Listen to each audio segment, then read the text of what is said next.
Praise the Lord. Hallelujah. கர்த்தருக்கு மகிமை உண்டாவதாக. பிரியமான தேவ ஜனமே, ஆண்டவருக்குள்ள மன மகிழ்ச்சியா இருப்பீர்கள் என்று சொல்லி விசுவாசிக்கிறேன். கர்த்தரை நம்புகிறவர்கள் நிச்சயமாக அவருடைய கிருபையினாலும் அவருடைய பலத்தினாலும் அவருடைய சத்துவத்தினாலும் ஒவ்வொரு நாளும் கலக்கம் அடையாதபடிக்கு உற்சாகத்தோடு ஒவ்வொரு நாளும் நம்ம கடந்து போக கர்த்தர் நம்மளுக்கு பலத்தை தருவாராக. ஆமென். ஹல்லேலூயா. தேவனுடைய சமாதானத்துல வாழ்கிற நம்ம வாழ்க்கையில நிச்சயமாக தேவன் பெரியவரா இருப்பாரு. அவர் நம்ம வாழ்க்கையில எல்லா காரியங்களும் நேர்த்தியாகவும் தேவனுடைய சித்தத்தின்படி நம்மளை நடத்துவார் என்று நம்ம நம்ப வேண்டும். ஆமென். ஹல்லேலூயா. நீங்க எல்லாரும் சுகமாய் இருப்பீர்கள் என்று சொல்லி நான் விசுவாசிக்கிறேன். உங்களை வாழ்த்துகிறேன். இந்த நாளில் காணப்போகிற தேவனுடைய வார்த்தையானது யாத்திராகமம் 14ஆம் அதிகாரம் 14வது வசனம் சொல்லுகிறது. எக்ஸடஸ் 14:14 சொல்லப்படுகிறது, கர்த்தர் உங்களுக்காக யுத்தம் பண்ணுவார், நீங்கள் சும்மா இருப்பீர்கள் என்றார். ஹல்லேலூயா. பாருங்க, யாத்திராகத்துல தேவனுடைய வார்த்தை இப்படியாக தேவ ஜனங்கள் மத்தியில வருகிறது.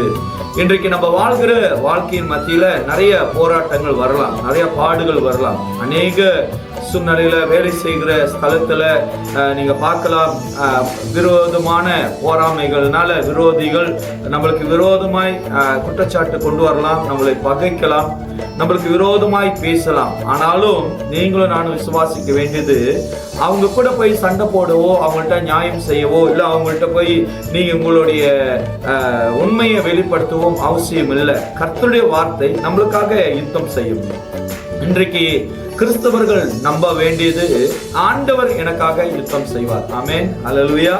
தேவனிடத்துல விசுவாசமா இருக்கிற நம்ம வாழ்க்கையில கர்த்தர் நம்மளுக்காக யுத்தம் செய்வார்.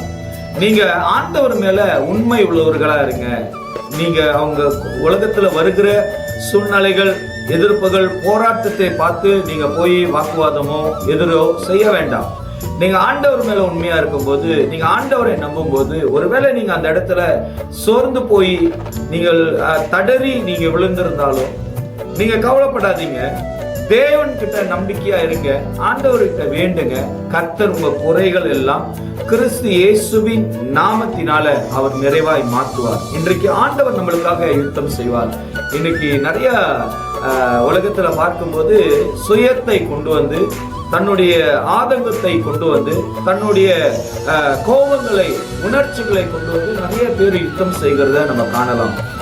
நம்ம சாலையில போகும்போது நம்ம பார்க்கலாம், சில இடத்துல யாராவது மிஸ்டேக் செஞ்சிட்டாங்க, யாராவது மோட்டார் பைக்ல போறவங்க காடிக்காரங்க சிக்னல் போடாம வளைஞ்சிட்டாங்கன்னா அந்த மோட்டர் ஓட்டுறவங்க ரொம்ப அக்ரெசிவா, ரொம்ப அவங்களோட உணர்ச்சிகளை செய்ததை நம்ம பார்க்கலாம். இன்றைக்கு நம்ம வாழ்க்கையில அதே மாதிரி உலகத்தோடைய சிந்தையில இருக்கிறவர்கள் நிறைய உணர்ச்சி வசப்பட்டு உணர்ச்சி வசங்களாய் அவங்க பேசுவாங்க. ஆனா கர்த்தரை நம்புகிற நம்ம வசனம் சொல்லுகிறது, கர்த்தர் உங்களுக்காக யுத்தம் பண்ணுவார். நம்புங்க. நீங்க சும்மா இருக்கணும்னு தான் வசனம் சொல்லுகிறது. அநேக பேர் சும்மா இருக்க முடியல. சில நேரத்துல சொல்லுவாங்க பாருங்க, கல்லு தூக்கி காலில் போட்டுக்கிட்டீங்க, அது வலிக்குதுன்றது வேதனைப்படுறீங்க அப்படின்னு நிறைய உலகத்துல இப்படிப்பட்ட வார்த்தைகள்லாம் நம்ம கேட்கலாம். ஆனால் தேவனோட வார்த்தை சொல்லுகிறது, கர்த்தர் உங்களுக்காக, பிரியமான தேவ ஜனமே, நம்மளுக்காக யுத்தம் செய்ய ஆண்டவர் இருக்கிறபடியாக ஒரு நாளும் நீங்கள் கலக்கம் அடையாதீங்க. கர்த்தர் நம்மளுக்காக யாவையும் செய்து முடிப்பார். ஆமென். ஜெபம் செய்யுமாக. நல்ல தகப்பனே, யாத்திராகமம் 14:14 தேவன் சொன்ன வார்த்தை, ஆண்டவரே, இந்த வார்த்தையை விசுவாசிக்கிற அறிக்கை செய்கிற ஒவ்வொரு நாவுகளிலும் வாழ்க்கையிலும் அவர்கள் குடும்பத்தில் காணப்படுகிற எல்லா விதமான போராட்டங்கள், யுத்தங்கள் மத்தியிலும் கர்த்தர் அவர்களுக்கு ஜெயத்தை கொடுக்கும்படி, தேவன் அவர்களோடு இருக்கும்படி இயேசுவின் நாமத்தினால நான் ஜெபிக்கிறேன். ஒவ்வொரு பிள்ளைகளையும் கர்த்தர் ஆசீர்வதிப்பீராக. இந்த வார்த்தையின்படி கேட்ட ஒவ்வொரு ஜனங்களையும் கர்த்தர் தாமே நீர் அவர்களுக்காக பரிந்து பேசி அவர்களுக்கு தேவன் சகாயர் என்று வெளிப்படுத்துவீராக. ஆசீர்வதியும் இயேசுவின் நாமத்தில் ஜெபிக்கிறேன் ஜீவனுள்ள நல்ல பிதாவே. ஆமென். ஆமென்.